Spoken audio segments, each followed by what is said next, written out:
Un prof d'histoire obsédé par Napoléon, une prof d'anglais un brin acariâtre et le cancre Boulard, depuis 2000, ils n'ont pas pris une ride.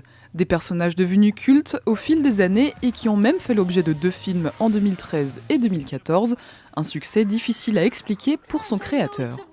Au début, c'était justement le thème qui posait problème. C'est-à-dire que nous, quand on a vu des éditeurs, on nous a dit les enfants, même si je n'ai pas que des lecteurs qui sont des enfants, mais on m'a dit que quand les enfants entrent de l'école, ils n'ont pas envie de retomber dedans, donc ça ne marchera jamais.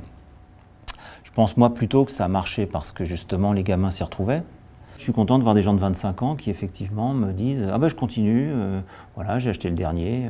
Alors je pense qu'ils ne voient pas la même chose que ce qu'ils voyaient à 11-12 ans, mais ce qui compte, c'est qu'ils soient fidèles, quoi, ça fait plaisir. Échanger avec les lecteurs, un jeu auquel Eroc se prête volontiers. Il a même aidé à élaborer le nouvel agenda de l'agglomération Versailles Grand Parc avec des enfants. Depuis plusieurs années, il participe au festival de la BD de Buc. Il sera présent pour la 24e édition des 7 et 8 octobre prochains.